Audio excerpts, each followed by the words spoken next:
Assalamu alaikum and welcome back to another episode of Productive Nation podcast. I am your host Adam and we have for you today a special guest. Our guest today is Sister Hafsah Adham. Hafsah is the founder of the Confident Muslimah. She is a confident coach, public speaker and author who has years of experience in delivering talks, running workshops and coaching women around the world. So I'm super excited about having this opportunity to talk to Sister Hafsah about her work. So stay tuned.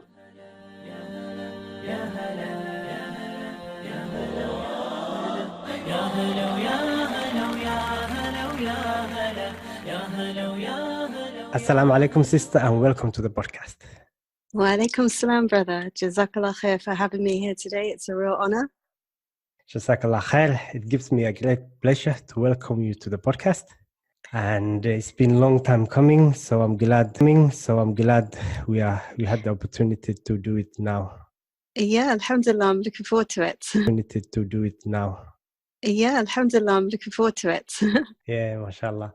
So before I ask the backstory of the Confident Muslimah, would you like to share what got you interested in coaching in the first place?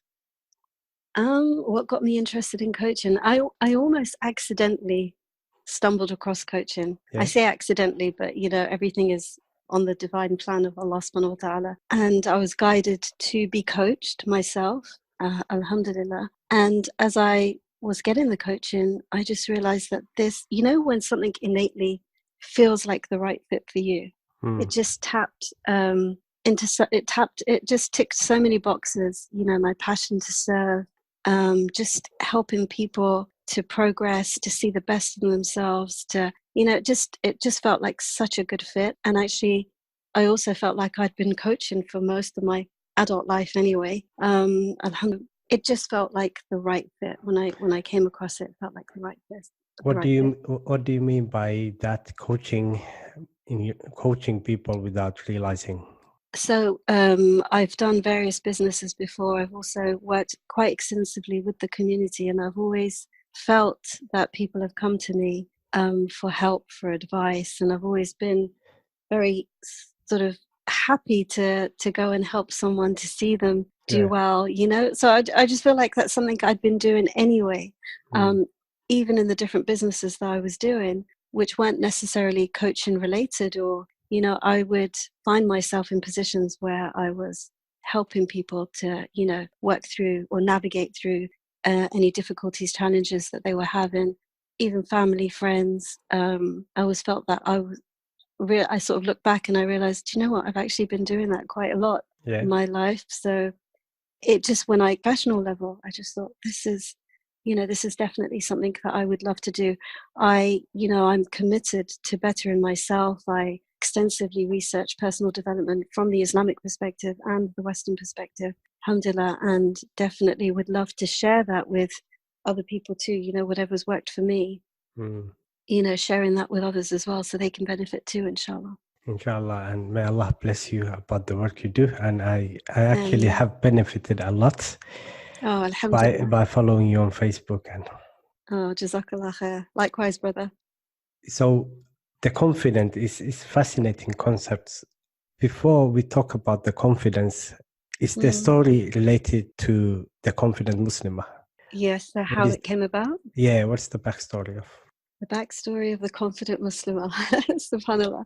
I feel like I have to first acknowledge that it was only through the mercy of Allah subhanahu wa ta'ala that I was guided to where I am today. We always say hindsight is 20/20. Looking back, you can connect the dots and sort of think, okay, yeah, because of that, this happened.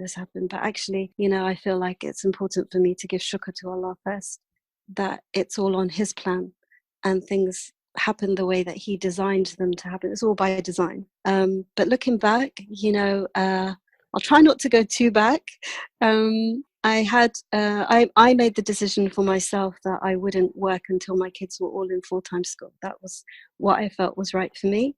But I always kept myself busy, doing something or another, getting involved in the community and doing various things. But when my last child went into full-time school, I really felt myself at a complete loose end. I had no idea what I wanted to do. I knew I didn't want to work in a job per se, because I think entrepreneurship is in my blood. I come from a family of entrepreneurs. So I knew I wanted to run my own business, but I really didn't have a clue what to do. And a friend, a lovely close friend of mine, actually gave me some golden words of advice. And she said to me, just start, just do anything. And I wanted to share that because I think that's really important. Sometimes when we feel stuck, we get sort of caught up in the analysis paralysis phase where it's like we overthink, oh, should I do this? Should I? And we want, we sort of go into that thinking stage, whereas we should be in the testing phase. Let's just get out there, take action, do something. Yeah. And I really sort of took hold of that advice. And so I was looking for opportunities. And it's a funny story, actually. I made a cake and I took it to a friend's house, and I guess they liked it, and they said, why didn't you start a cake business? This is going back many, many years. And not that I'm a budding baker or I like baking or cooking even or anything like that, but I thought, okay, why not? On the back of that advice, let me just start. It's something. And alhamdulillah, I started that.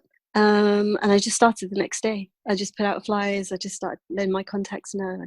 When I do something, I like to do it very differently. I don't like to follow the trend. So I thought, how can I put my spin on it? And I guess for me, it was more the artistry side of cakes that I enjoyed than the baking. So it was the big structural cakes, like I made big 3D masjids and motorbikes and castles and things like that. Wow. It was a lot of fun. I was like a kid in a candy shop, making my little, it was more sculpturing, I would say. But so I did it, and alhamdulillah, it grew, and it was doing well, shukr alhamdulillah, but it didn't really fit for me inside, because personally we've made the choice of not sort of celebrating our kids' birthdays, and so I would feel so guilty every time I would write happy birthday on the cake. And because I wasn't doing didn't do birthdays, I wouldn't have a business basically. For me, I felt anyway at that time, or I could have gone into the wedding industry, but I didn't want to anyway, so I closed that down. And I just thought, even though it's doing well, my values, it was going against my values. So I closed it down. I then opened an event consultancy business, because I love events, the creativity, the dynamics of it, all of that networking. And alhamdulillah, shukr alhamdulillah, by the mercy of Allah, that grew very quickly. So in the space of a year, I was working with big name organizations, working with big budgets. But again, that balance on the inside just wasn't right, brother, because, events is very much especially when you're working on an event, it's 24/7, it's evenings, it's weekends. And I just felt the trade-off was not worth it. And so I probably made the hardest decision of my life and closed everything down and walked away and thought, what I did. But I knew inside that my values and my integrity and my work-life balance was more important. So alhamdulillah, I did that. And then that's when I just to clarify, everything was going well. The businesses were going well when you decided to walk away. I had 5 big offers on the table. So I had big budgets that I was about to work with. And I literally just felt no. It was kind of like a tipping point where I could go full in, and then it would just get Allahu Alam, but it could have got quite big. So I could have grown the team. But I just knew that the kind of work required me to be heavily invested, and it just wasn't worth the trade-off for me. Sort of the family, my kids, I couldn't. Yes, the business was going well, but then it just wasn't worth the trade-off for me. Yeah. And so it was a really, really hard decision. Family, my kids, I couldn't. Yes, the business was going well, but then it just wasn't worth the trade-off for me. Yeah. And so it was a really, really hard decision. But I basically closed every door and walked away. Alhamdulillah, shukr alhamdulillah, I'm so glad I did. That's why sometimes, we think it's a hard decision. We think it's hard. We second guess ourselves, but it could be the best decision you're making. Really, we have to, I guess, pull on a lot of tawakkul, do what you feel is right, do the right thing. And that's when I stumbled across coaching. Alhamdulillah, just fell in love with it, I guess. And confidence is a big thing for me. Confidence, the reason why I went into confidence coaching is because growing up, I would say I had a very, very challenging childhood, very difficult. And so my confidence was pretty much on the floor, I would say, which surprises a lot of people because I thought was very confident, who was an action taker, who was quite vocal, quite extroverted. But on the inside, I know the amount of self-doubt, the judgments, the fear, all of that would just constantly go around in my head. One of the biggest things that I had a phobia of was public speaking. Like a real phobia, like it was the monster in my head. It was my biggest nemesis, and because of the event business, I had to do sort of sometimes stand on stage. I had to, and it was honestly torturous every single time because I would have physical symptoms of my phobia. I would physically shake. I was so nervous. And I remember distinctly thinking to myself one day, almost laughing at myself, saying, if I could get over this, if I could just stand up and speak without that fear being there, then I would stand on the rooftops and I'd shout to everybody, listen, if I can do this, which felt impossible at that time, then anyone can do anything. Anyone can do, and I really felt that. And alhamdulillah, it was something that I worked really hard on, and alhamdulillah, I'm a public speaker today, subhanallah. Would you believe that? Like one day you would be Never, as public speaker? never in a million.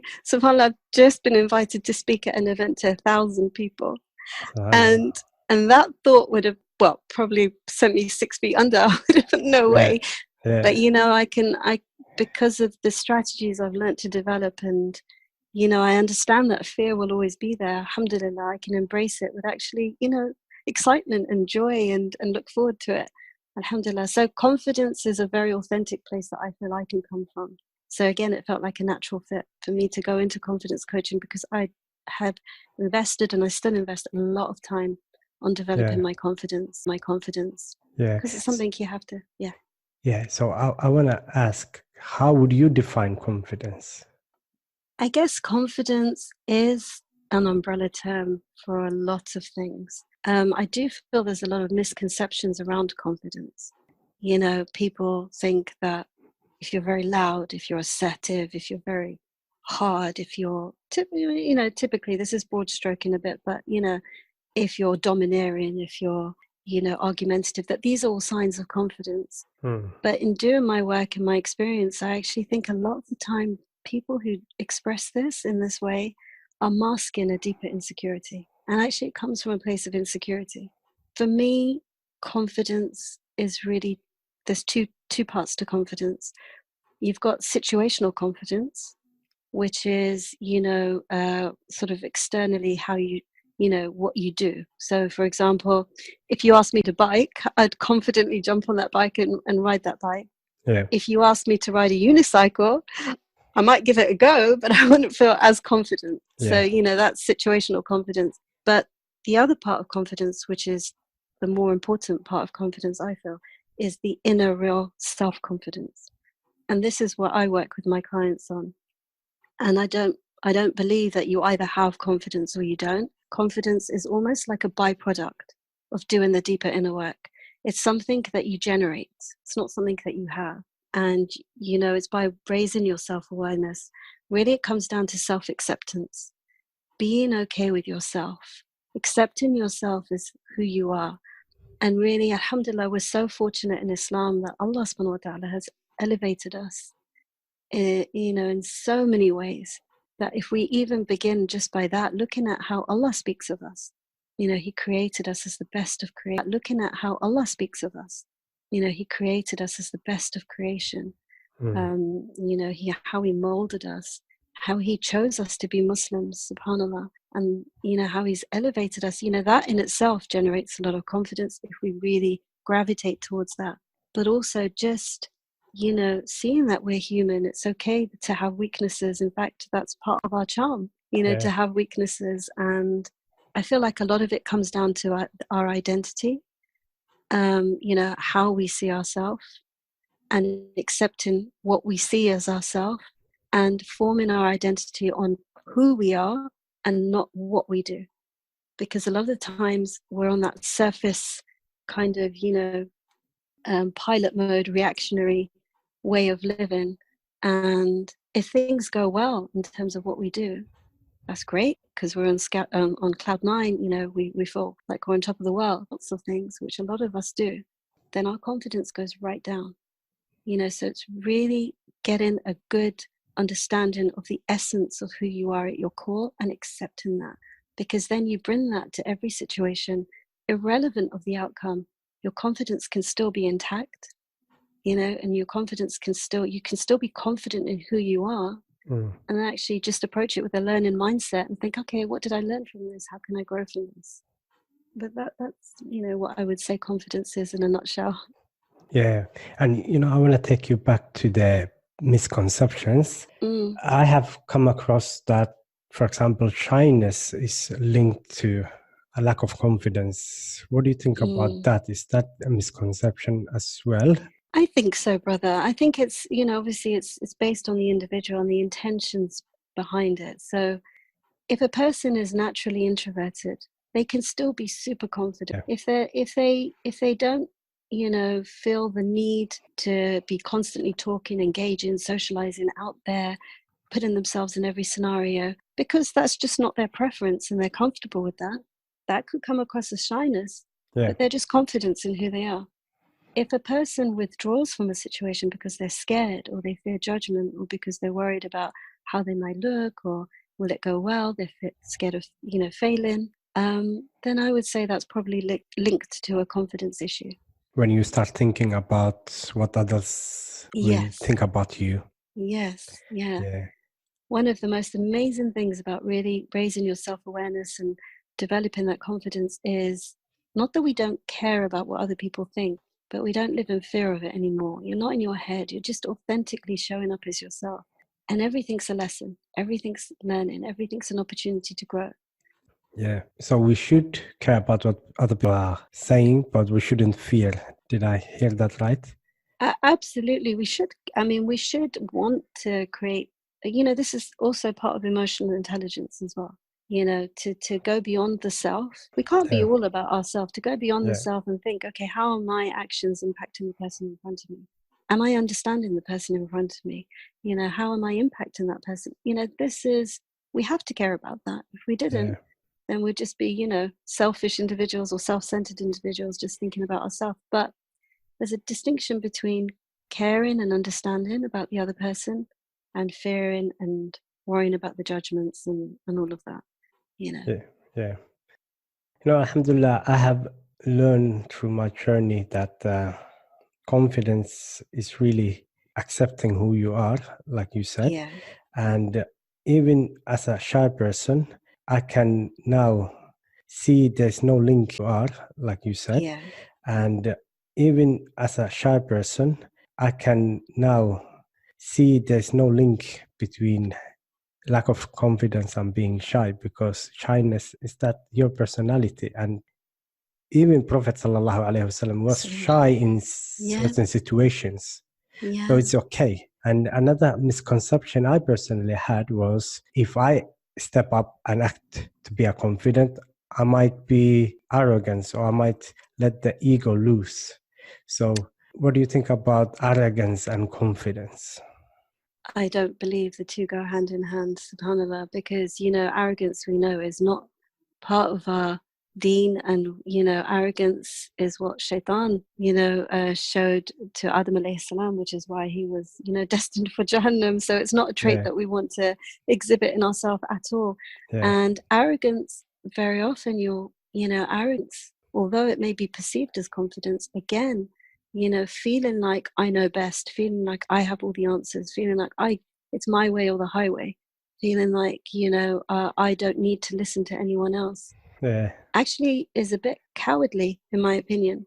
And it requires courage to be able to entertain another person's thought and still feel confident in yourself. And arrogance is, confidence. Everything comes with boundaries. Everything in life, everything we do in Islam, we're told everything is the best way is the balanced and moderate way. And so we can be confident, but if it's confidence with humility, because here's the truth of it all, is we own nothing. We own absolutely nothing. If I'm confident about something that I have, say, for example, let's just say, if I'm communicating, let's just say, right? Yeah. That didn't come from me. I have to acknowledge that did not come from me. This is on loan to me from Allah. And Allah can take it away at any point in time. But I can recognize it, I can acknowledge it, I can claim it so I can use it. So I can do, okay, I've got this resource within me, given to me by Allah. How can I first show gratitude for it. How can I use it to do good in this world, to create goodness? And you come from the lowest point of humility, but with confidence, if that makes sense. It does. SubhanAllah.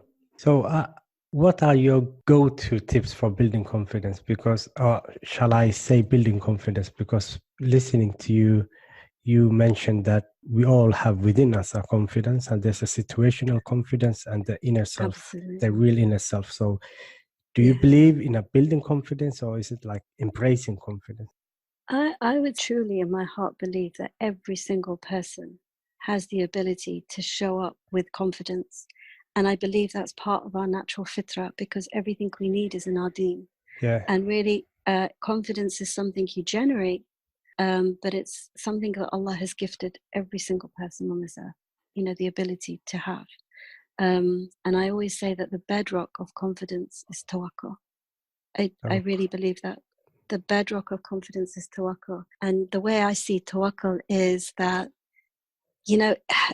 when we are feeling low self-esteem, or when we're feeling underconfident, it's that need to control the outcome. It's that fear of the outcome. It's the fear of what's going to happen.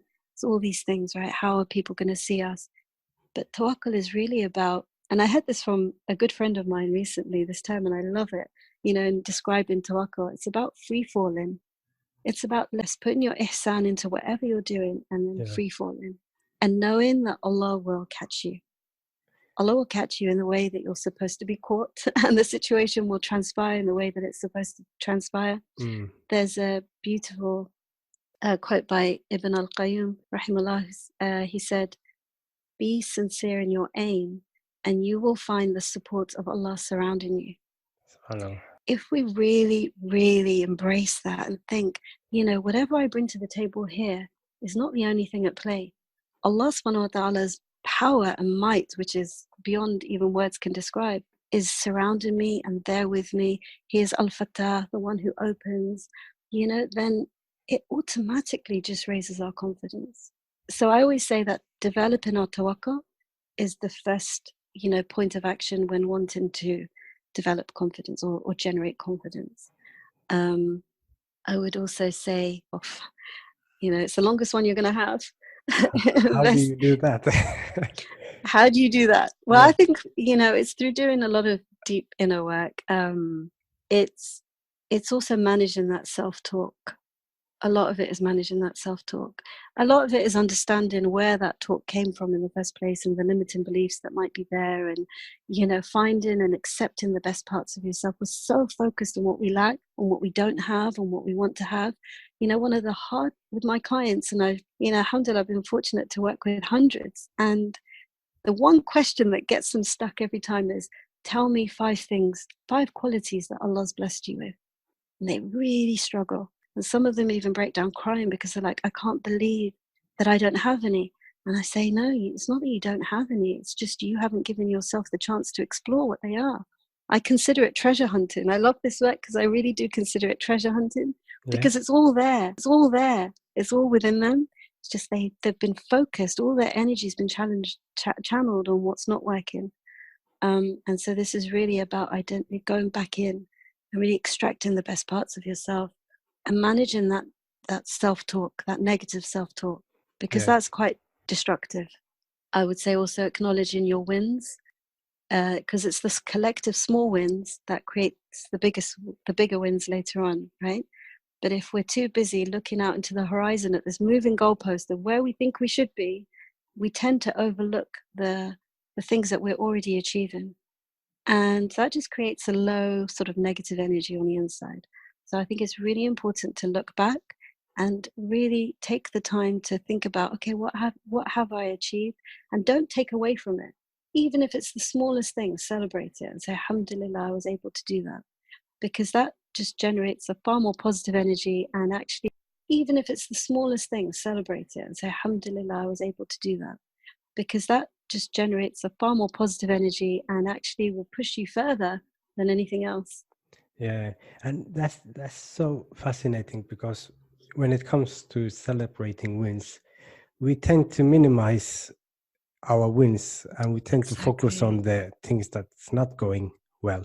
Absolutely. Yes, absolutely. And it's so, actually, if you think about it, it's so unkind. It's so unkind. I had a client the other day, I was talking to her, and as she was telling me the things that she's done, she's almost laughing at herself. Yeah. So, saying, oh, I did this, oh, how silly is that? I did that, oh, that was ridiculous. Oh. And I had to stop her and I said, do you realize what you're doing? You're extracting every bit of goodness from the things that you're doing. Would you ever do that to someone in front of you? If someone came to you and even a total stranger came to you and said, did you turn around and say, oh, well, that's ridiculous. Oh, well, that's rubbish. No, we don't do that to other people. We wouldn't. So why would we do it to ourselves, really? This is all part of self-care and self-love and, from a very kind, nurturing place. And, actually one of the things that I really believe in and work with my clients on and actively try to do my best as well is nurture the traits that we've been told to nurture in our heart. And I really believe that when we do, this generates a very high level of confidence. Things like compassion, mercy, and gratitude, because it takes courage to be that forgiven person sometimes. It takes courage to see past the nasty delivery of someone and take the message with a compassionate learning mindset. It takes courage to rise above a situation, sort of do that whole chain reaction thing of, he said, she said, and sort of, so many conflicts and problems arise from that, and our self-esteem just, can go down very quickly because of it. So I really believe that, nurturing these traits drops the ego, takes courage, and courage always generates confidence. Courage always generates confidence. Yeah. MashaAllah, that's a good quote. And another quote I came across was by a football coach. I don't remember his name. He said, confidence is contagious. So stick around with confident people. Absolutely. Because, when there's real confidence there, I think it makes the person a much nicer person. Yeah. I'm talking about the real confidence as we've been discussing. The ability to go beyond the self, to have good EQ, to genuinely be invested in other people's acceptance, but it's also social interaction. Yeah. How you manage yourself in social interactions. Is it all about me? Do I walk into a room and I'm just like, hey, I'm here, everyone, me kind of thing? Or am I like, hey, it's nice to meet you, and why are you, and be interested in them? I would want to be around someone like that, Yeah, for sure. Yeah. So let's go back to your work. And what are the common challenges you have faced while coaching other people? I think some of the biggest challenges have been, I would say, getting people to realize that they're worth it. Sounds cliched, but people are very willing to invest in materialistic things, in even other people, even their families, their kids, their husbands, their wives, their but getting them to really see that you are important and you do matter. I would say that's part of the work and part of the process, and it's a very rewarding process, but it can be challenging at times because people are stuck and they and they're not willing to go there. They're not willing to prioritize themselves. I would say one of the other challenges in business has been working in the Muslim space, because I initially was working in the non-Muslim space. Well, I just hadn't defined it Muslim or non-Muslim. And I then, after about a year, decided to niche it within the Muslim space because I wanted to work with our ummah, to help our ummah be the best ummah that they can be. And I think seeing some of the practices in the Muslim business space was really challenging. Because you were going to say something? No, yeah, I thought like do you want to shed light upon on that issue? Very briefly, I mean, I think, traditionally Islam, Mm. it's a form of dawah. It's a manifestation of iman. It's not separate. It's not, here's my business, here's my Islam. The two are the same, Yeah. and I always think that whenever we enter a transaction with someone, something I like to remind myself is that this transaction is going to land with Allah first before it lands with the person in front of me. So I have to make sure that I have my integrity intact, put my ihsan in, Yeah. and I can account for it in front of Allah. Sometimes you see, I guess, and I've done a lot of research on this, and to be honest, and this is not to brushstroke everyone, not at all, but to be honest, in my research, when I was doing market research, when I would mention Muslim businesses to other Muslims, they would almost have this knee-jerk reaction of flinching. Oh God, sort of put their head in their hands and go, oh God, because there's almost this expectation of some substandard service, unprofessionalism, dishonesty, and which just, it devastates me, actually, because we should be at the forefront of all these things, Yeah, that's sad. And yeah, I don't know what to say. Well, I think, the way I look at it is that we should be the change that we want to see, inshallah. Yeah. Whenever we want to see a change around us, Allah subhanahu wa ta'ala says in the Quran, He will never change the people until they change within themselves first. I always say, let's do our best to be an example, and inshallah, it will have impact. And that's the way I look at it. Yeah, and not to shy away of talking about these important issues, because we should step up and demand high ihsan, integrity, and high morals and ethics from one another. Yeah. I want this ummah to be great again and flourishing and thriving, and where we support one another, where we see each other do well, where we're genuinely invested in each other, inshallah. Because I think we could flourishing and thriving, and where we support one another, where we see each other do well, where we're genuinely invested in each other, inshallah. Because I think we could do amazing things. Where are the inventors of today? Where's the the change makers? I always tell my kids, I always tell them about people of the past, who have, had amazing contributions, and inshallah, I pray that the next generation really does come up and revives that. Inshallah. Inshallah. And looking back to your journey, what is the most surprising experiences you had? Breakthroughs, good memories? There's lots. I would say the happiest experiences that I've had is being able to have women come together and just create an environment where they just group coaching or the mastermind or whatever it is, just creating groups of women, and just seeing the genuine love, care, and support they have for each other is beautiful, alhamdulillah.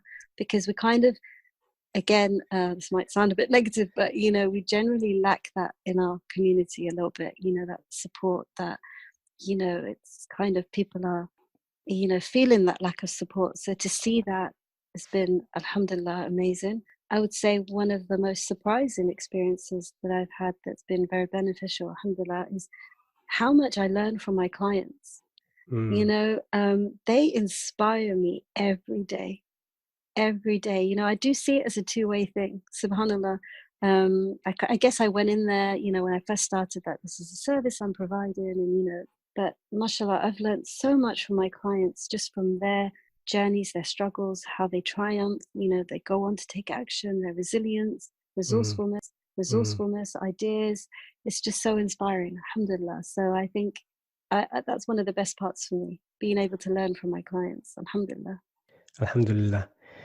To finish off, would you like to recommend a book about confidence? Can I recommend 2 books? Yes, and hopefully one of those are your book. Well, to be honest, brother, my book is more of a ebook. It's not really. It's quite a short ebook. It's more, which you can find on my website. Yeah. But so that's easy for people to find. But I would say, in terms of books that I'm currently reading that I think would be really beneficial for people, the first one is by Ibn al-Qayyim, and it's on the inner dimensions of prayer. And I'll tell you why. That Yeah, I sounds think interesting. Yeah. it's an amazing book, brother. Please go and get it, honestly, because the reason why I think it's linked to confidence is because in book, brother, please go and get it, honestly, because the reason why I think it's linked to confidence is because prayer is one of the most special connections that we can have with Allah, the best ways that we can connect with Allah. And this book it really takes you through the prayer. It makes you fall in love with the prayer. It takes you through each step and breaks it down and talks about how you can raise that level of khushu and build that connection with Allah. And when we have a stronger connection with Allah, our tawakkul will increase. And when our tawakkul increases, so will our confidence. So I think investing in anything that connects you to Allah, one of the best ways is the prayer. The other way is to know Allah's 99 names. It's really beautiful to do that. The other book that I'm reading that I would really recommend is The Power of Self-Discipline by Brian Tracy. Currently reading that at the moment, again, belongs to us. The only thing that we own is our choices. That's the only thing that we own. And so having the self-discipline to make the right choice moment to moment, when we make those right choices, our self-esteem rises, our self-image rises, and therefore our confidence is generated, at a higher level. So, working on our self-discipline is a great way to build confidence as well. Just, when you hit those targets and you sort of tick those boxes, I did this today, it feels good, right? Yeah, it does. Yeah, so I would recommend those two books. MashaAllah. Thank you. And they both sounded very interesting. I'm going to look up for them. Please do. And finally, what is the impact that do you want to leave on the world? In light of your work, what is the impact that you want to leave on the world? Yeah, Jazakallah khair for that question. It really got me thinking, alhamdulillah.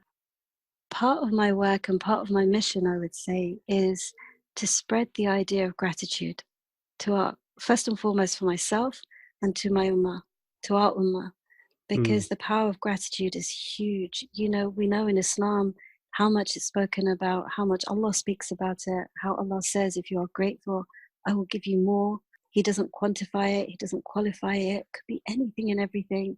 Could be more of what you need right now. You need. It could be things that are given to you that you don't even know you need, but you need. Subhanallah. So gratitude from Islam we know is so important, but also in positive psychology, there's so much research being done on the power of gratitude and its impact. It's so far-reaching. It takes you beyond yourself. And this is a really nice way to look at it. A grateful heart is never choosy when to be grateful. A grateful heart is never choosy when to be grateful. So in difficulties and good times, just having that gratefulness and seeing life through the lens of gratitude gives us perspective, resilience, positive energy, positive outlook, so many things. Problems, big problems reduce. So I think if I can have, in some small way, a part of helping our ummah raise their levels of gratitude, shukran, I'll be very, very grateful for that. Yeah, that's powerful. Power of gratitude and being grateful, we get so much back in so many different levels. Absolutely. Yeah, absolutely. Yeah.